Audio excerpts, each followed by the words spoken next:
আসসালামু আলাইকুম ভিউয়ার্স। বিভিন্ন ছোটোখাটো অনুষ্ঠান বা বড় অনুষ্ঠানে পোলাও ছাড়া কিন্তু আমাদের চলেই না।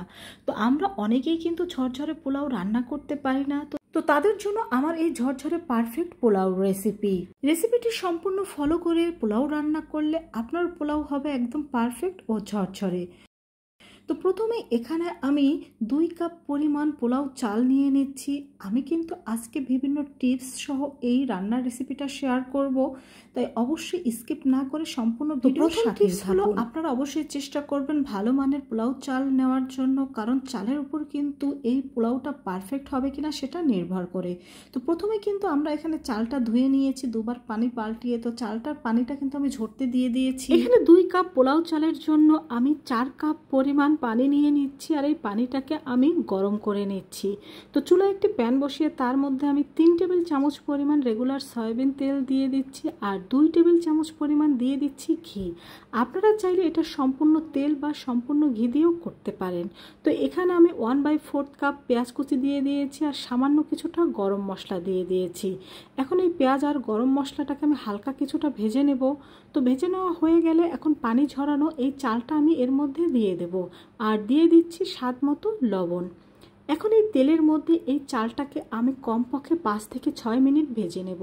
ভেজে নিতে নিতে যখনই দেখবেন চালের মধ্যে একটা শনশন শব্দ হচ্ছে, তখনই বুঝতে পারবেন যে এটা ভালোভাবে ভেজে নেওয়া হয়ে গিয়েছে। আর এই কাজটা কিন্তু অবশ্যই করতে হবে। তো চালটা ভেজে নেওয়া হয়ে গেলে এর মধ্যে সেই গরম করে নেওয়া পানিটা আমি দিয়ে দিচ্ছি এখানে আমি কিছু মটর, আর দিয়ে দিচ্ছি কিছু গাজর কুচি। এগুলো আমার ফ্লোরেজেন করা ছিল, সেগুলো আমি দিয়ে দিয়েছি। আপনারা চাইলে এটা বাদ দিতে পারেন। কিছু আস্ত কাঁচামরিচ দিয়ে দিচ্ছি। এখন একটা ঢাকনা দিয়ে আমি ঢেকে দেব। ঢেকে দেওয়ার পরে আমি 6 থেকে 7 মিনিট পরে ঢাকনাটা তুলে এটাকে হালকা হাতে একটু নেড়ে দেব। এখন কিন্তু এর মধ্যে সামান্য একটু পানি রয়ে গিয়েছে, আর এটা কিন্তু 90% সিদ্ধ হয়ে গিয়েছে। এখন চুলার হিট একেবারে লো হিটে রেখে এটাকে ঢেকে আমি 5 মিনিট রেখে দেব। 5 মিনিট পরে ঢাকনাটা তুলে নিচ্ছি, আর এখন কিন্তু আমি চুলার জালটা একেবারে বন্ধ করে দিয়েছি। তো এটাকে আমি কিন্তু হালকা হাতে কিছুটা নেড়ে দিচ্ছি, আর এভাবে হালকা হাতে এটাকে একটু উল্টে পাল্টে দেওয়ার পরে গরম চুলার উপরে আবার এটাকে আমি ঢাকনা দিয়ে ঢেকে আরও 5 মিনিটের জন্য রেখে দেব। তো আমি যেভাবে আজকে পোলাওটা রান্না করেছি, আপনারা যদি হুবহু এই রেসিপিটা ফলো করে তৈরি করতে পারেন, দেখবেন আপনাদের পোলাও শক্তও থাকবে না বা একেবারে গলেও যাবে না।